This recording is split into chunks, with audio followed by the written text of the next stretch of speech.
This video will present topics of murder, violence, and death. It is thus unsuitable for all audience. Viewer discretion is advised.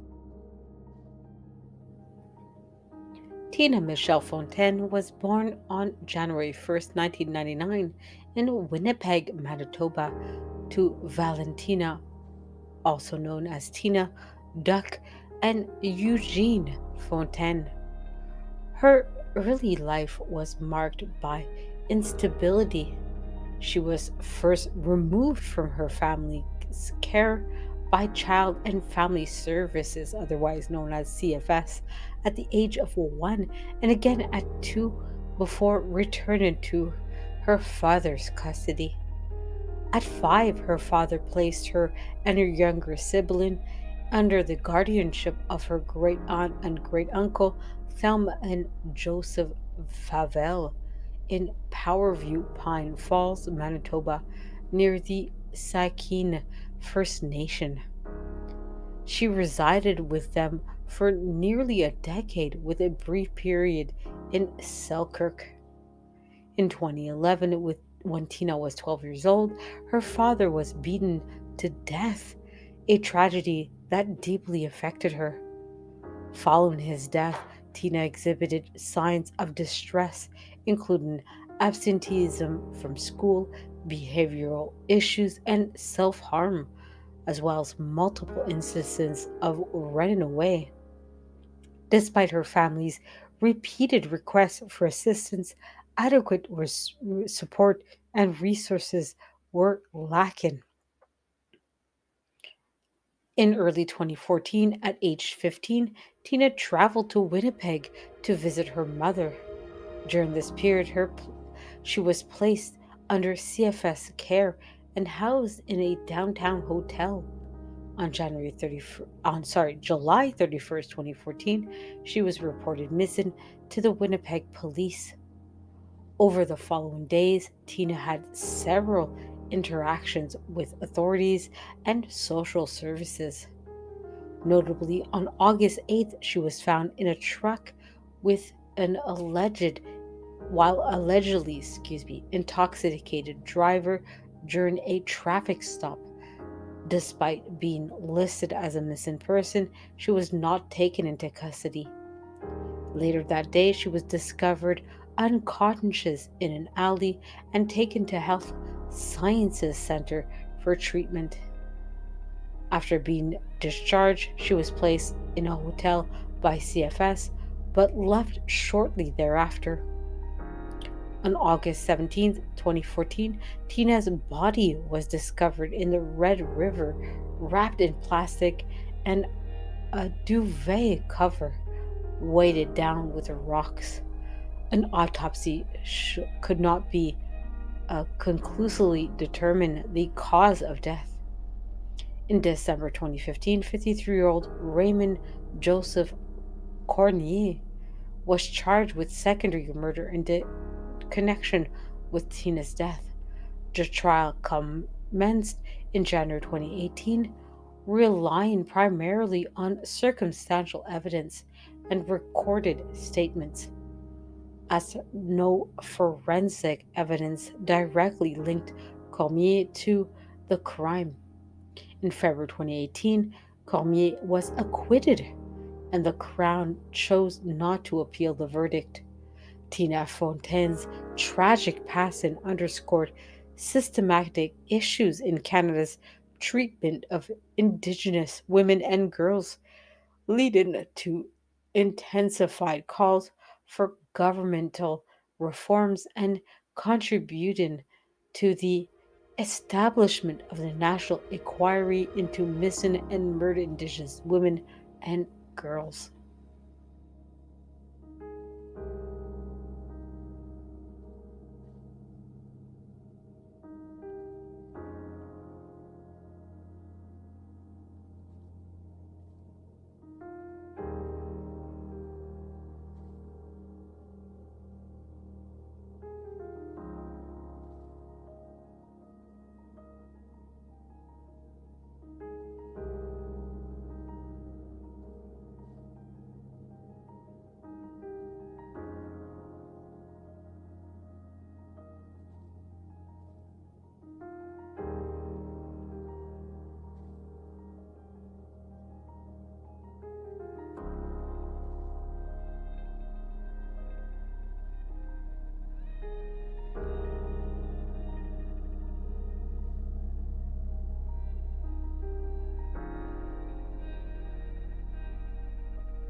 The investigation and events surrounding the disappearance and passing of Tina Fontaine involved multiple agents, agencies, and organizations across various jurisdictions.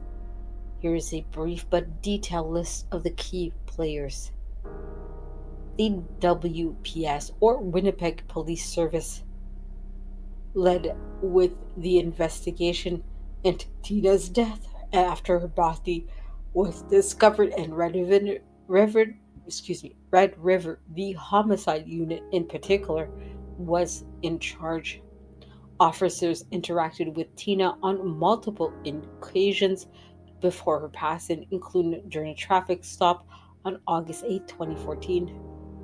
Undercover operations recorded Raymond Cormier's statements, which were used as evidence during the trial. There was also the Manitoba Child and Family Services, also known as CFS. Tina was under the care of CFS at the time of her passing. CFS placed Tina in a hotel in downtown Winnipeg, a controversial practice due to the insufficient foster homes at the time. Tina was reported missing by the police on July 31st, 2014 by CFS after she left her placement. The Saskatoon Child and Family Services also were involved, a branch of the Manitoba CFS responsible for Indigenous children, including Tina. Tina was initially raised in the Saskatoon First Nation under the guardianship of her great aunt and great uncle who had connections to the agencies.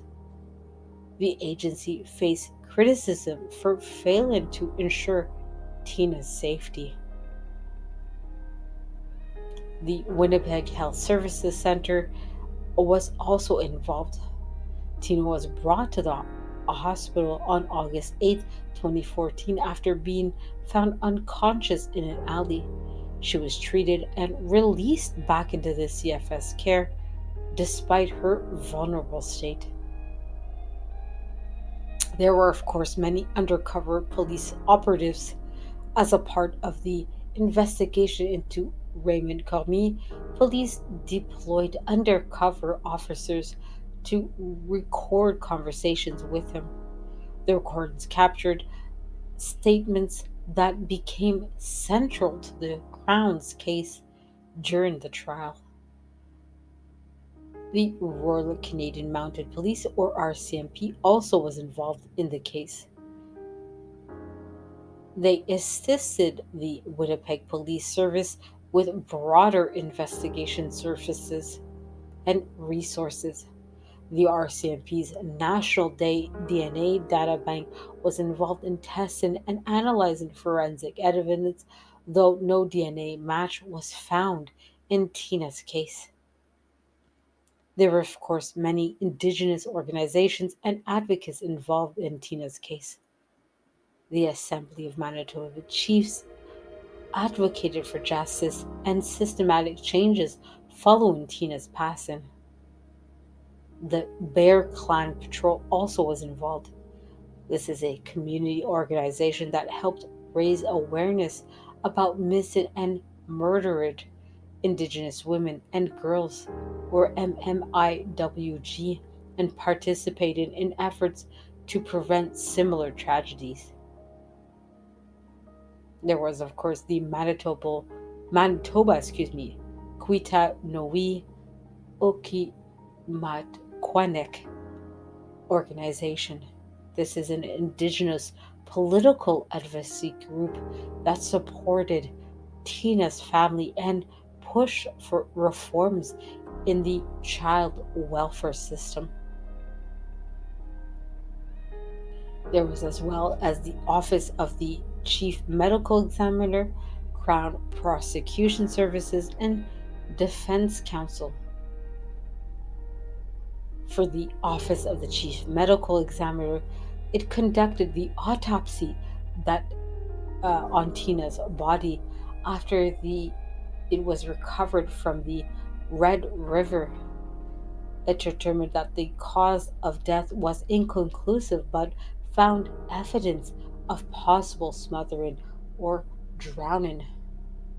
As for the Crown Prosecution Services, it was responsible for prosecuting Raymond Cormier for second-degree murder in Tina's passing. It relied largely on circumstantial evidence, witness testimonies, and uncovered recordings to build their case. The defense counsel, for its part, represented Raymond Cormier, during his trial. The challenge of the Crown's reliance on circumstantial evidence and questioned the lack of forensic proof, which led ultimately to his acquittal. There was, of course, the National Inquiry into Missing and Murdered Indigenous Women and Girls, otherwise known as MMIWG. Although launched after Tina's passing, the inquiry cited her case as a key example of systematic failures contributing to violence against Indigenous women and girls. It advocated for changes in child welfare, policing, and justice systems to address the vulnerability, faced by Indigenous children like Tina. Of course, the Canadian Human Rights Commission was also involved as it examined systematic racism and discrimination within the child welfare and justice systems following public outcry over Tina's passing. The provincial government of Manitoba also played a role in addressing the fallout from Tina's passing, including public inquiries into the CFS system and the hotel placements. It was founded by initiatives to reduce reliance on hotels for child welfare placements. Finally, the community and public involvement itself. The Red River search efforts relied heavily on community volunteers and organizations, including the Bear Clan Patrol, were involved in searches and cleanups of the Red River, raising awareness about missing persons. Public vigils and rallies were held across Canada to honor Tina's memory and demand, systematic reforms.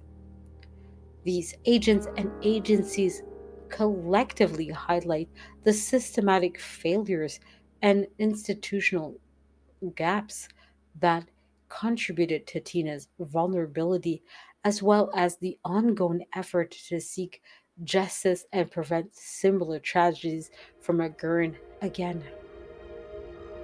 If you have any evidence or concerns about the case, please contact the appropriate agencies.